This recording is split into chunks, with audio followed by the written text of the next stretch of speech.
Hello বন্ধুরা, আপনারা সবাই কেমন আছেন? আমি আজকে আপনাদের মাঝে নতুন আরও একটি ভিডিও নিয়ে উপস্থিত হলাম। আপনারা অনেকেই শুধু মেসেঞ্জার থেকে অডিও কল বা ভিডিও কল দিতে পারেন, কিন্তু নতুন একটি আপডেট আসছে ফেসবুকে। এটা আপনি শুধু ফেসবুক অ্যাপ থেকেই আপনার ফ্রেন্ড যারা আছে তাদেরকে আপনি ভিডিও কল বা অডিও কল দিতে পারবেন। তো আমি আপনাদের একটা প্র্যাকটিক্যালি দেখাবো এটা কীভাবে করতে পারবেন। এর জন্য আপনারা প্রথমে আপনাদের যে ফেসবুক অ্যাপসটি আছে আপনার অ্যাপটি যাইতে হবে। তো গেলাম, এখানে থেকে আপনি দেখেন যারা ফ্রেন্ড আছে সবাই কিন্তু এখানে আপনার আইডিতে শো করবে। তো ধরেন যে আমি এনাকে আমি কল দিয়ে আপনাকে দেখাবো।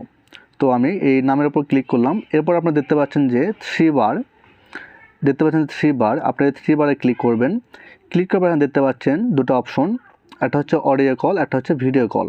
তো আপনি চাইলেই এখান থেকে অডিও কল এবং ভিডিও কল দিতে পারবেন। অনেকে আপনাকে যদি মেসেঞ্জারে ব্লক করে দেয় তারপরেও কিন্তু আপনি এখান থেকে অডিও কল ভিডিও কল দিতে পারবেন। তো আমি আপনাকে প্র্যাকটিক্যালি দিয়ে দেখাচ্ছি যে তার কাছে কল যাবে কি না। আমি যদি তাকে অডিও কল দিতে চাই, দেখেন অডিও কলে চাপ দিলে তার কাছে কিন্তু কল কিন্তু চলে গেছে। দেখেন যেরকম মেসেঞ্জারে কল যায় ঠিক সেরকমই কিন্তু আপনার মেসেঞ্জার অ্যাপ ছাড়াই কল কিন্তু চলে গেছে। সে যদি মেসেঞ্জার ইউজ নাও করে তারপরেও তার কাছে কলটি পৌঁছবে। তো এখানে আরেকটা কথা বলে রাখি, অনেকের প্রোফাইল যদি লক করা থাকে তারপরেও কিন্তু আপনি অপশনটা পেয়ে যাবেন।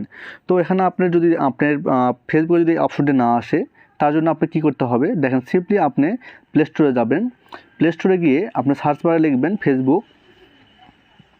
ফেসবুক লিখে আপনি যদি এখানে এটা যদি আপডেট লেখা আসে আপডেট করে দিবেন। আমার আগে আপডেট করে নিচ্ছি, তারপর আপডেট আসছে, সমস্যা নাই। আমার যেহেতু প্রোফাইলে এটা শো করছে, আপনি যদি এটা শো না করে তাহলে আপনি আপডেট করে নেবেন, তাহলেই এটা পেয়ে যাবেন। তো এই ছিল আজকের ভিডিওটি। সবাইকে অসংখ্য ধন্যবাদ। ভালো থাকবেন সবাই।